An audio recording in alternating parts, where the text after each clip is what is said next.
who dwelt in Mount Lebanon, from Mount Baal Hermon to the entrance of Hamath.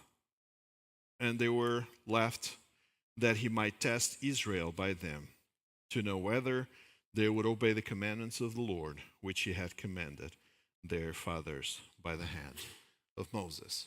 All right, so let's pause here. So a couple of things I want to mention from these first verses. It says, right at the beginning, these are the nations. This comes after, in chapter 2, we read that they did not drive out all the nations of Israel. And so let's see this here. You can see how Israel was divided, and how different tribes have some area. But look around. You have the Hittites up north, the Perizzites here, the Ammonites, the Moabites, the Edomites, the Philistines here, the Jebusites right in the middle. You still have a few other nations down here. God's intent was for them to be separated. And yet, they're surrounded. God's intent was for them to be protected from the external influences. And yet, all the external influences now converging towards the middle, towards exactly where they are. And so they are right there, surrounded by all these other nations that God had told them, destroy them completely. And it's interesting that in verses 2 we read, this was only so that the generation of the children of Israel might be taught to know war. You see, time has gone by since Joshua. Time has passed. And throughout, during Joshua time, they did marvelous things. They saw God at work. But the new generation mentioned in the previous chapter that did not know the Lord had not experienced, faith, dependence, trust in God, especially during war times. And so God is saying, okay, you did not obey me completely. All right, I get it. You don't know me. Okay, I'll take that. But then I'm going to use this situation to teach you a lesson. And so you can read in verses 4, when it said, in verses 4, and they were left that he might test them. It was not God's first intent to bring this test upon them, because God had told them, destroy them completely. So that was not God's original plan. But when we deviate from God's original plan, God still adjusts that and then uses that to say, you know what, my original plan was better, but now you're here with this, so let's learn something from this. And so that is what is happening here. God allowed that situation, took advantage of the situation that he did not create to teach them something. Now they were to learn to trust. They were to learn dependency on God.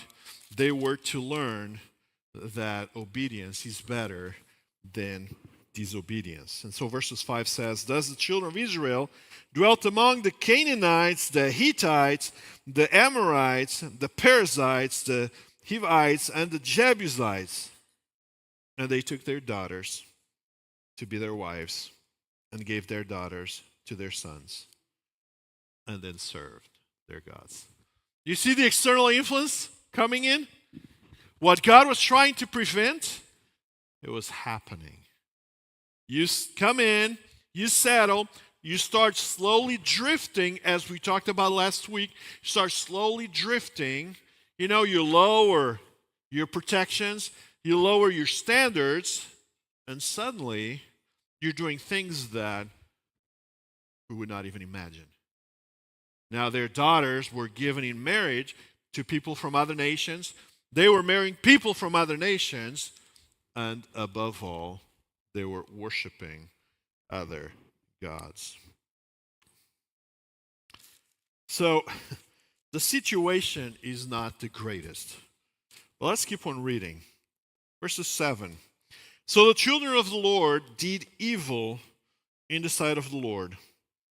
They forgot the Lord their God and served the Baals and Asherahs. What was the evil that they did? Idolatry, right? They left God aside, they pushed God aside, and they decided that the other gods were better than God. And interesting that here Asherah, the word Asherah actually implies a wooden pole that somehow would be put beside those heathen pagan altars. And so they would look at that pole, whether he had decorations or not, we're really not told, but they would look at that pole and they would worship, thinking that that pole would represent some sort of a deity. And so that's what they start doing. They forgot the Lord their God and served the Baals and Asherahs. Therefore, the anger of the Lord was hot against Israel, and he sold them into the hand of Cushan Rishathaim. Man, you got to be really creative to come up with these names, right? Cusham, let's just keep it as Cusham because it's easier. He was the king of Mesopotamia, and the children of Israel served Cushan for 8 years. Interesting, the word used there, he sold. We don't see this word come up many times in the Old Testament. As a matter of fact, I think this is the only time this word appears in this particular text or in the Old Testament. And basically, it just complements what he said in the previous verses. God used that situation to teach them a lesson. Remember the book of Daniel, where it says God raised Nebuchadnezzar. God is using the similar situation, or he's using that particular situation to now teach them dependence, trust, and bring them back, quote unquote, into the fold. So, who's this Cushan? Who is this king? There is not much that we know about him. Actually, archaeology hasn't really been able to find any relevant information about this king, much less any information about the oppression they were doing to the Israelites. But we know that the name Cushan Rishathaim actually has a very interesting meaning. So the name means Cushan, there's no translation there, but the second word, Rishathaim, means double wickedness. Now, I highly doubt that it were the parents that named their son with that. Oh, your name's going to be double wickedness, right? I highly doubt. So this was probably a nickname or quote unquote a label given by the Israelites that demonstrates the evil and how bad this man was.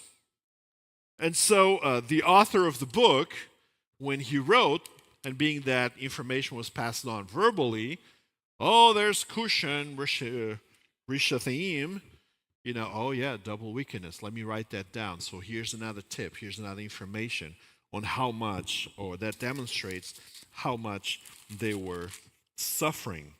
And so this man would come in and would do harm and oppress the nation. And he did this for 8 years. Now, verses 9, when the children of Israel cried out to the Lord raised up a deliverer for the children of Israel who delivered them. And his name is Othniel, the son of Kenaz, Caleb's younger brother. Now, this word, or this verse actually, is quite important because everything hangs on the actions of Israel. They stepped away. God says, okay, I'm going to let that happen, but I'm going to teach you a lesson. And now there's a turn. There's a change in attitude. What did they do? They cried out to God. They cried out to the Lord, and the Lord raised them up and delivered. By the way, let me just point it out that these events happened somewhere in that area.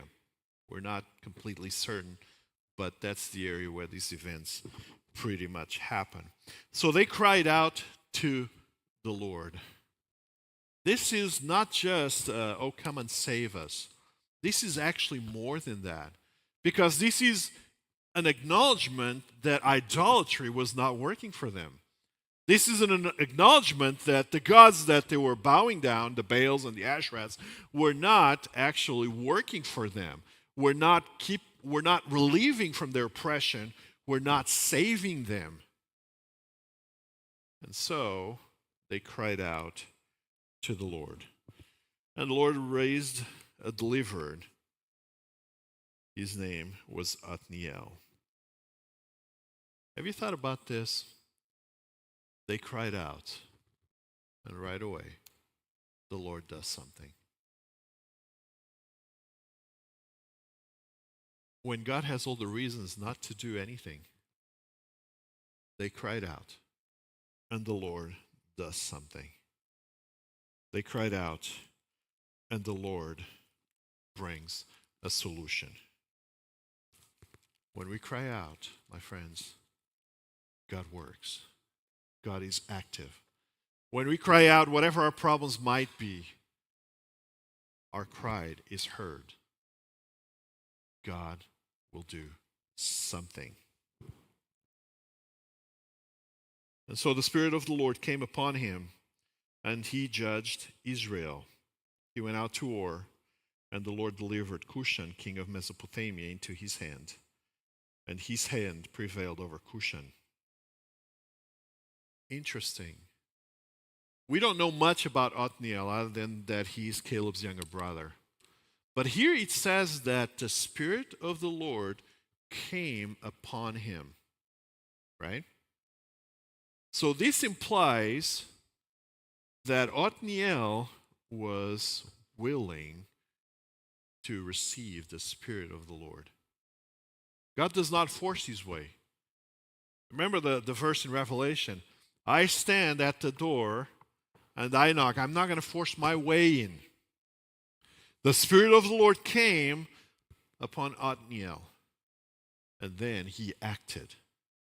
You know, sometimes when we think of the Holy Spirit only being part of the New Testament, well, here's an example of how the Holy Spirit was also active in the Old Testament. So the Spirit came upon him, and then what did he do? What did Othniel do? Do what? He judged Israel. Interesting that even before go to war, Othniel judged Israel. Even before taking the children and fighting the enemy, he said, no, we got to come clean. We got to be right with God. And we got to do what we need to do to be right with God. And so first, he takes time. And we don't know how that went about. We don't know how long it took. We don't know if he went on and he destroyed the altars. What we know is that the Spirit of the Lord came upon him and he judged Israel. And only after they were right by God, he went to war. Notice that? He needed first to be right by God, and only after that, they went to war. And so the land had rest for 40 years. Then Othniel, the son of Kenaz, died. Now, when we think about judges, we need to remember that a judge, as mentioned here in the book, is not the judges that now we see at court. A judge, if you want to call it by a different name, is a deliverer. Somebody that got raised to deliver Israel from a certain time, a certain point, a certain place. That's what the Bible means by a judge. Now, there's other functions that then could be given to them, but the principle, the main function is to deliver Israel. So this is basically Othniel. This is what we know about Othniel. But then chapter 3 continues, and in verses 12 introduces another situation. It says, and the children of Israel again did evil in the sight of the Lord. Oh, this word again is quite interesting. You remember the pattern, the cycle that I showed you in the last two sermons? There he is. Again, everything is good. They walked away. They go through oppression. They cried out. And the Lord delivers. Remember that cycle? So here, they're at that stage where, again, they did evil in the sight of the Lord. So the Lord strengthened Eglon, king of Moab, against Israel because they had done evil in the sight of the Lord. Again, the issue here of evil is still idolatry. It comes down still to idolatry. And so to deal with this, the Lord uses Eglon, king of Moab. Who's Eglon? Who are the Moabites? Where did they come from? They're descendants of Noah and his daughter. The relationship between Noah and his daughter. They're the descendants, the product of that incestuous relationship. Now, they never had really problems with Israel up until now. We don't really read about wars between these two nations before this point, but somehow Eglon decided to take advantage of them drifting away, and so he started oppressing Israel. And then he gathered to himself the people of Ammon and Amalek and went to defeat Israel and took possession of the city of palms. Who is the city of palms? Which city is this one? Jericho. City of palms is basically Jericho. Now, Jericho, if you remember, had been completely destroyed. So we don't know if this is Jericho that was rebuilt, or at least partially rebuilt, or if this is a new Jericho built somewhere in that same area. But the city of palms refers to Jericho. So the children of Israel served Eglon, king of Moab, 18 years. But when the children of Israel cried out to the Lord, cycle, remember that? Cried out to the Lord raised up a deliverer for them, Ehud, the son of Jared the Benjamite, a left-handed man. By him the children of Israel sent tribute to Eglon, king of Moab. Now this is important, and this will play actually a role in what comes next. So again, the pattern continues. They did evil, they suffered oppression, they cried out, and God right away raises a deliverer or raises a judge. Now here's two mentions about this gentleman, this Ehud. One is that he is a Benjamite. Benjamin is the youngest, the smallest, the least important tribe in Israel. But somehow, it seems like no other tribe had anybody capable of doing what God needed them to do. And so out of this small, least important, irrelevant almost tribe, God brings a champion, Ehud. And then it says that he was a left-handed man. Now, the Benjamites were famous for actually being exceptional with the slingshot, but doing that with their left hand. They were famous for doing that. They were feared for their ability, their skills. But in this particular scenario, the text is not actually praising Ehud as comparing with the other Benjamites and their skill. The text is actually pointing out to a handicap that he possibly has on his right side, on his right hand. And this plays a critical role that we'll see in a few seconds. And so he's supposed to go to Moab to see King Eglon and bring tribute. So many times they were being oppressed, and their oppression was in that they had to pay tribute, and it was a heavy tribute. And so they paid for a while, and finally, we're not going to read the story, so I'll just tell you. But Ehud is sent to see King Eglon with tribute. Him and his friends. I mean, at the time they would pay not in a wire transfer. So usually there was a group of people going to protect the goods that they were carrying. And so him and his friends, they go see Eglon, the king. They pay the tribute and they leave the place. On the way back, at some point, Ehud says, you know what? I got to go back. So he goes back, and now he goes back and he approaches the king and says, I have a secret message for you. And so the king is curious. Actually, the expression that he uses here is that the king was like, shh, wait, don't deliver the message yet. Wait until everybody is out of the room. And so scholars say that the king believed that the message delivered had something to do about some rebellion, and Ehud was just trying to warn the king, but not wanting to be caught. So Ehud was like, hey, I have something secret about something that is about to happen to you.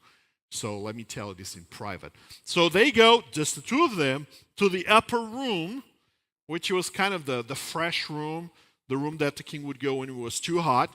They go to that upper room, close the doors, just the two of them.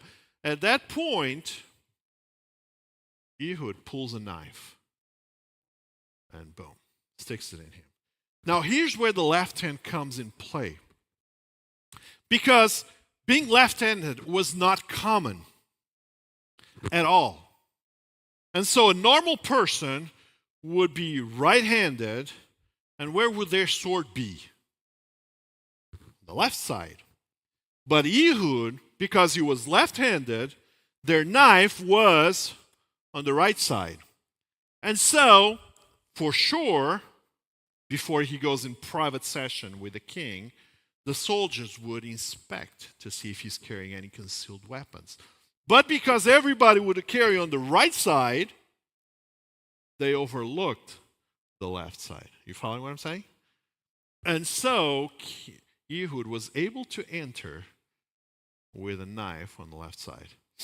And now, when he's speaking to the king leans over and he thrusts the knife, and the king dies. He walks out and he locks the doors. And he continues. The servants come in and sees the doors locked, but instead of trying to open the doors, they thought, wait a second. Maybe the king is relieving himself. Maybe the king is in the bathroom. Some Bible versions use the word closet, kind of an odd word to use. But maybe the king is in the bathroom, so let's not bother him. But it comes to a point that, man, this is a long time. The doors are still locked. The king has not came out. Could it be that he's still in the bathroom? Or what's going on? So finally, they're brave enough, because remember, he's the king, they are the servants, so they're not going to just burst into the king's room, the king's chambers. Their life is also at risk. So they take their time, but finally, when he's too much, he's just too much, they said, you know what, let's open the doors.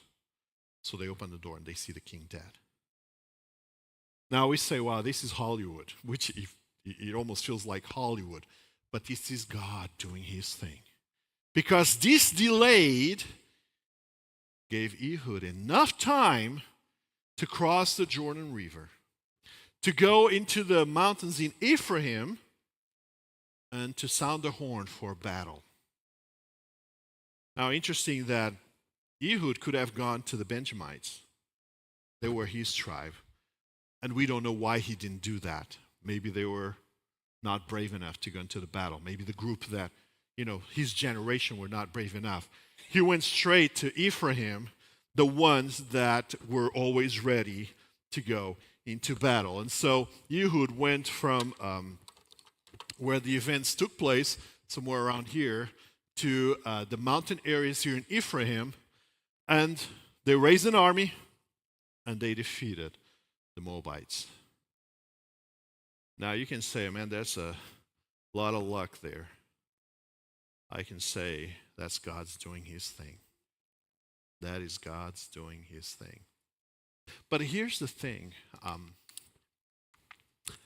Sometimes we look at us and we feel like there's nothing in me that God can use. I don't know how to speak in public. I'm not smart enough to give Bible studies. I had a terrible childhood. My parents, my father, my mom, my uncles, they abused me. I'm scarred. I don't have money. I cannot help. There's really nothing in me that can be of service. Well, this man was left-handed. And that's exactly who God needed.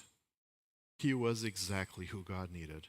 So what if your handicaps, what if your problem, what if what you think that holds you down is exactly what God needs from you to accomplish his goal?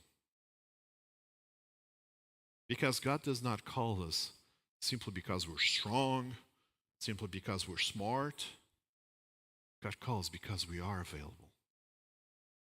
And so don't let what you perceive as being a handicap hold you down, hold you back. Don't let that happen.